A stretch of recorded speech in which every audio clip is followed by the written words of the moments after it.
How's it going, guys? I'm Josh. What are you doing? Annotating. Stop it. And this is Gosh Talk! Yeah! Do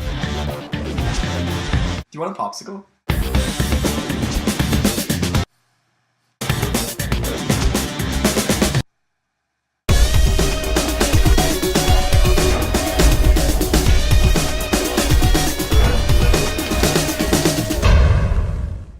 What's up, guys? It is Thursday today, and it is Gosh Talk Day.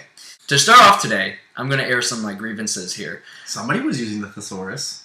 One thing that I hate, and it always seems to happen around dinner time, you know, when you're sitting down trying to have a lovely meal with the family, you get a phone call, and it's from a telemarketer. We've all had this happen to us. And one thing that I never realized about telemarketing is that you can actually sue them if you tell them that you don't want them to call anymore, and they keep calling, you tell them to stop and they don't. You can actually sue them and in court get money from them. I mean, it does make sense because you're telling somebody to stop invading your privacy. Yeah. Right? So yeah. you own the landline, and they're abusing it, even though you tell them to stop. I mean, it makes sense. It's like an invasion of privacy almost. I never really took this into account, though. Like, I never thought that this kind of thing was possible.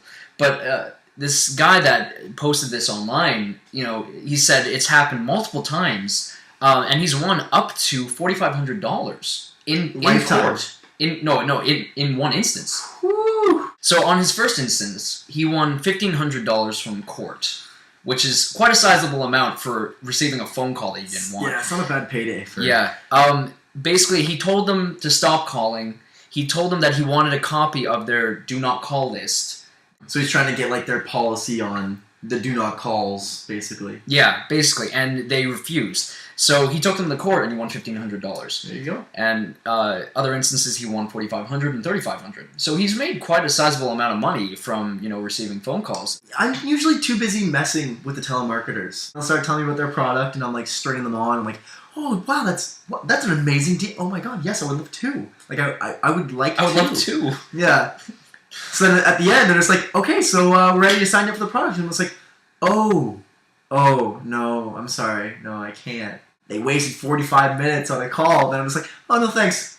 Boom! Do you think it's more rude to hang up on them right away or to let them go through their spiel and then hang up on them?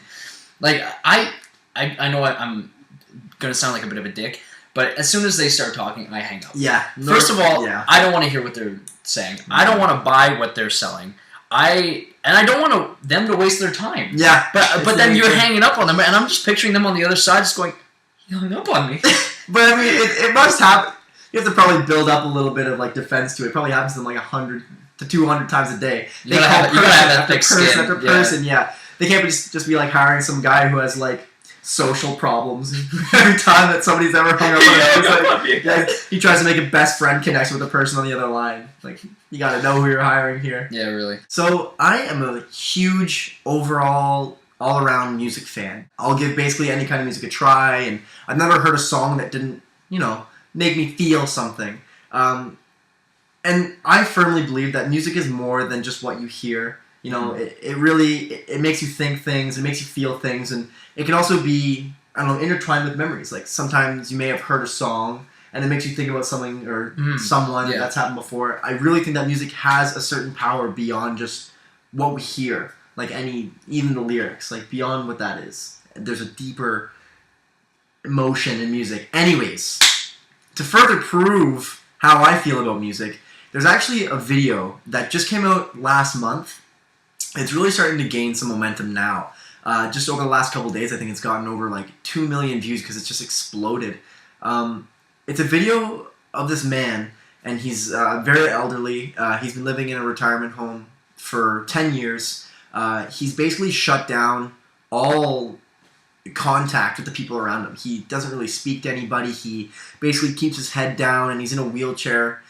He doesn't move, and he doesn't even recognize his own daughter anymore, which that's really sad when stuff like that happens. But a neurologist came to his retirement home because he's been doing tests on the brain and music. And basically what happens is they give the old man music from his time period, so music that he really likes, they give him an iPod and they put it on and they basically just let him listen for I think it's 15 minutes, and immediately he reacts to the music. His eyes go wide and his face is animated and he's looking up and he's moving and he's almost singing along with the music, and it's incredible to watch. We're gonna link the video because he's so down and just really in his own world, and then suddenly the music comes on, he's alert and he's looking around and he sees the camera, and it's really amazing to see. And then the biggest part of it is when they take the music off of his ears, it's not an immediate switch back to his shelled self. He stays in contact basically with the world around him, and they've been doing it a couple times with the same man, and they say that it lasts for about 15 minutes where they can talk to him and ask questions, and he recognizes the people around him. And I think that's such a beautiful thing, that hearing the music brings him back into his old self. Like it's really touching, and I really want you guys to watch the video because it's incredible to watch. I showed Graeme the whole video today, and he totally agreed. It was with unreal. me. It was like night and day. He immediately switched on as soon as the music started playing. You know, like you said, his eyes widened and he just got so into it, and it was such a big change from how he would normally act. It's really something else. I watched it a couple times over the past couple days, and every time it's just hit me. You know, music is just so powerful and just really nice. It's a really good pick me up. Yeah, really good make you think, pick me up kind of moment. So we want to know, is there a song or any kind of sound or anything like that that reminds you of a time in your life? Just anything. A good time, bad time, a moment, a memory, a person. Just, does music ever bring up memories like that for you? Let us know in the comments below. We're really curious to read your answers, as always. Anyways, guys, if you like the video, give us a thumbs up. It really helps the show. Leave a comment, like Josh said, your favorite song, something that reminds you of a special time in your life. Favorite the video. If you want your friends to see it, share it. And, like always, subscribe. Alright, guys. Peace. No, it doesn't feel right. We'll talk to you later, guys. Peace. TIE Fighter.